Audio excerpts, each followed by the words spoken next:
Work done bye constant force, ये हम topic करेंगे अब।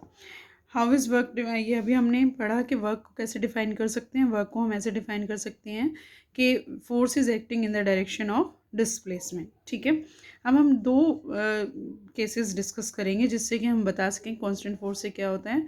फर्स्ट डिस्कस करेंगे फोर्स जो है acting in the direction of displacement.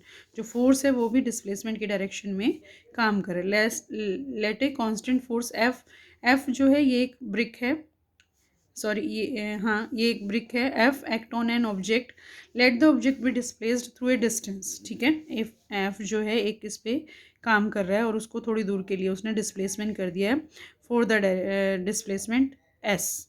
ठीक है, इन द डायरेक्शन ऑफ फोर्स, इसी डायरेक्शन में फोर्स लग रहा था और इसी डायरेक्शन में डिस्प्लेसमेंट हो गया। और W is the work done, तो वही define work is equal to the product of, और अभी हमने बताया कि वर्क डन जो होता है वो फोर्स इंटू डिस्प्लेसमेंट होता है। तो वर्क जो है फोर्स इंटू डिस्प्लेसमेंट।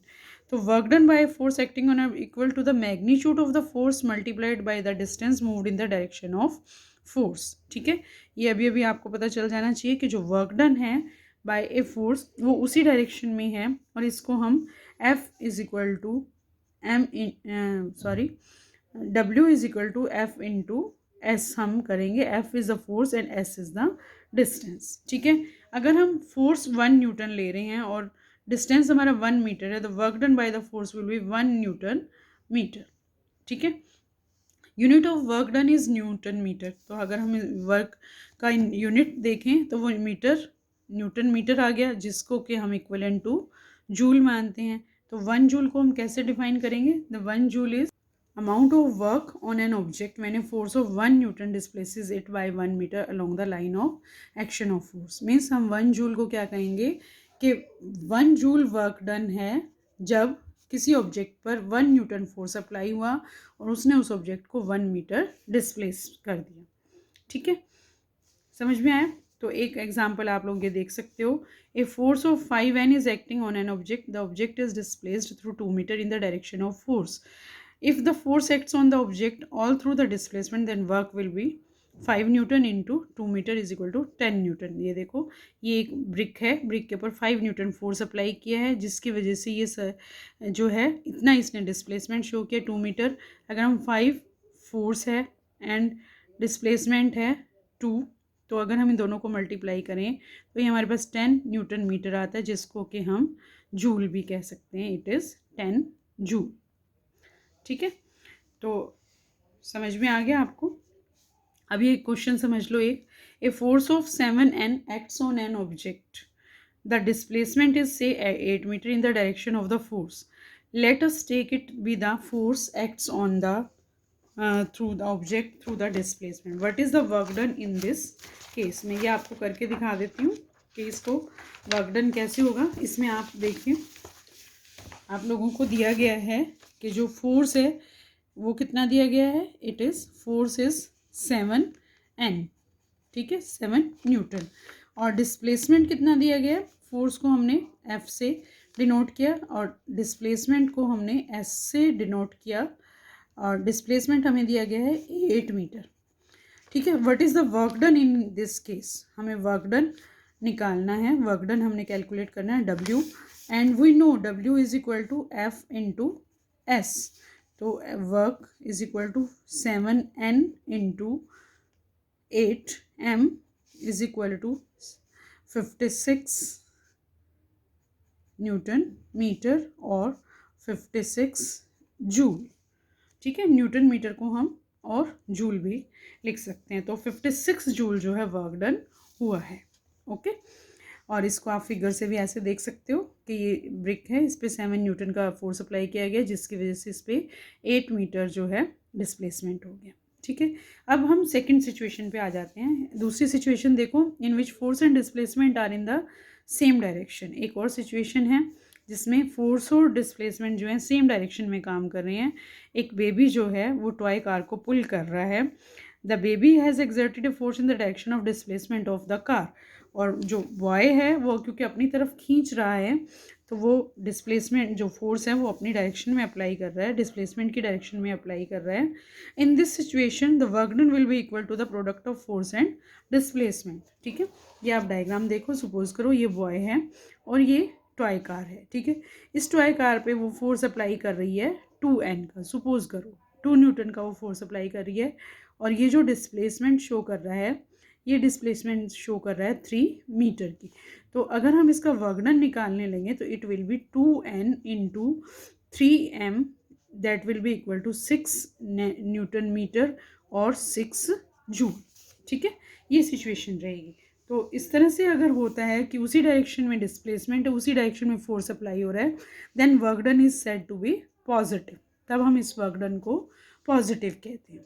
ठीक है, work done is negative and the force acts in the opposite direction of the displacement. और वर्क डन को हम तब ये कहते हैं नेगेटिव है जब फोर्स दूसरी डायरेक्शन में हो, इन द जिस डायरेक्शन में डिस्प्लेसमेंट है उससे दूसरी डायरेक्शन में फोर्स अप्लाई हो रहा हो, तब हम वर्क डन को नेगेटिव कहते हैं। ठीक है, सपोज करो ये एक्टिविटी में एक दिया हुआ है, lift N object up, work is done by the force exerted by you on the object. The object moves upwards. The force you exerted is in the direction of displacement. However, there is a force of gravity acting on the object. ठीक है, जो force of activity कर रहा है तो ये उसको नीचे की तरफ खींचने की कोशिश करेगी, जबकि आप उसको ऊपर की तरफ डिस्प्लेसमेंट कर रहे हो। तो इस सिचुएशन में जो वर्क डन होगा दैट विल बी नेगेटिव, क्योंकि डिस्प्लेसमेंट की डायरेक्शन दूसरी है और फोर्स अप्लाई होने की डायरेक्शन दूसरी है। ठीक है, इसको हम एक एग्जांपल से समझ सकते हैं। ए पोर्टर लिफ्ट से luggage of 15 kilometre from the ground and puts it on his head 1.5 metre above the ground. Calculate the work done by him on the luggage. अब मास ऑफ द लगेज, उसने सामान उठाया 15 kilogram.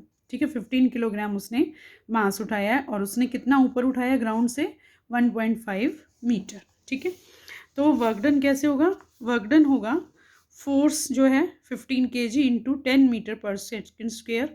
ये हमारा gravity की जी की value है, जो ग्रेविटेशन फोर्स होता है वो भी उसमें अप्लाई होगा क्योंकि वो डायरेक्शन दूसरी होती है उसकी।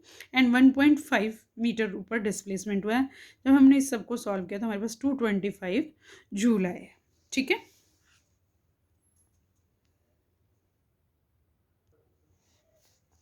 अब आपको मैं कुछ एग्जांपल्स बता रही हूँ पॉजिटिव और नेगेटिव वर्क डन के। ठीक है, पॉजिटिव पहले मैं आपको नेगेटिव के बता रही हूँ। Suppose a person lifts N object up, कोई भी एक पर्सन है वो ऑब्जेक्ट किसी भी ऑब्जेक्ट को ऊपर की तरफ उठा रहा है, तो फोर्स जो है, जो पर्सन है वो फोर्स अप्लाई कर रहा है अपवर्ड डायरेक्शन में, और जो डिस्प्लेसमेंट है ऑब्जेक्ट का वो भी सेम डायरेक्शन में है। Hence the work done by the person lifting an object up is positive. ठीक है, जो पर्सन है, जो वर्क डन है बाय पर्सन, वो पॉजिटिव है। ठीक है, लेकिन however in this very situation a gravitation force due to earth is acting on the object. जो पर्सन ने वर्क डन किया वो तो पॉजिटिव है, लेकिन जो ऑब्जेक्ट है उसके ऊपर ग्रेविटेशनल फोर्स भी लग रहा था, और जो उसके डायरेक्शन ऑफ फोर्स है, क्योंकि ग्रेविटेशन फोर्स हमेशा नीचे की तरफ लगता है और वो जो ऑब्जेक्ट है वो ऊपर की तरफ डिस्प्लेसमेंट शो कर रही है, तो work done by the force of gravity on an object being lifted up is negative. जो इस पे फोर्स ऑफ ग्रेविटी लग रहा है वो नेगेटिव है, लेकिन जो पर्सन ने काम किया वो पॉजिटिव है। ठीक है, consider a vehicle standing on A road at rest. दूसरा एग्जांपल बता रही हूँ। आप एक रोड पे कोई व्हीकल खड़ा हुआ है। If the driver of the vehicle starts the engine, अगर वो स्टार्ट करता है उसको और इंजन काम करना शुरू करता है, तो इंजन आगे की तरफ मूव करना शुरू कर देता है, फॉरवर्ड डायरेक्शन में मूव करता है, और व्हीकल भी पॉजिटिव जो डायरेक्शन ऑफ फोर्स है उसी में आगे की तरफ मूव करते हैं। तो इस सिचुएशन में जो एक्सेलरेटिंग फोर्स है वो इंजन का वो पॉजिटिव है। ठीक है, ठीक है, लेकिन जो ब्रेक्स होते हैं, जो कुछ देर के चलने के बाद ड्राइवर जो अप्लाई करता है ब्रेक, तो वो उसको गाड़ी को रोक देता है। तो work done by the force of brakes is negative. ठीक है, पॉजिटिव और नेगेटिव ये साथ साथ चलते रहते हैं।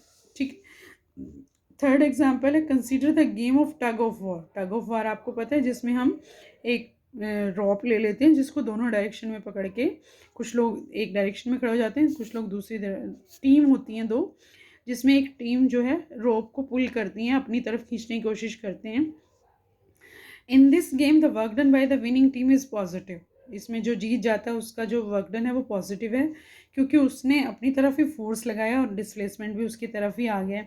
लेकिन जो टीम हार जाती है उसका नेगेटिव हो जाता है, क्योंकि उनका डिस्प्लेसमेंट जो है दूसरी तरफ हो गया, उनका जो फोर्स था वो दूसरी तरफ था। ठीक है, तो इस तरह से हम पॉजिटिव और नेगेटिव वर्क डन देखते हैं। अब आप एक एग्जाम्पल और देखेंगे। A force of 12 N acting on a toy car at an angle of 60 degree with the horizontal direction displaces it through a distance of 2.5 meter along the horizontal floor. Calculate the work done by the force.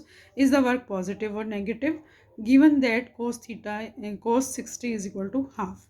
Force यहाँ पे दिया गया हमें 12 N, ठीक है, 12 Newton. Displacement हमें दिया गया 2.5 मीटर और angle between the direction of force and displacement is 60 degree. Theta जो है 60 degree, where cos 60 is half. Work done by the force on the toy car is W is equal to F into S into cos theta. ठीक है, 12 into 2.5 into cos 60 is equal to 15N। क्योंकि ये उसकी direction में ही है, displacement भी उसी direction में है, तो वर्क डन इज पॉजिटिव। ठीक है, A porter lifts a carton of 40 kg from the ground to a height of 1.5 meter. Calculate the work done by the porter on the carton. Given that G is equal to 10 meter square, is the work done positive or negative? Give reason.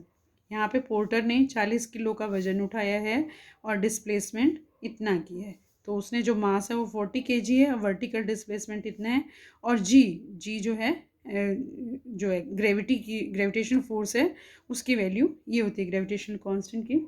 While lifting the carton the porter applies a force F in vertically upper direction so as to just overcome the weight mg। दस, क्योंकि जो gravity का force होता है वो नीचे की तरफ लगता है, उसको ओवरकम करने के लिए उसने इतना फोर्स अप्लाई किया है।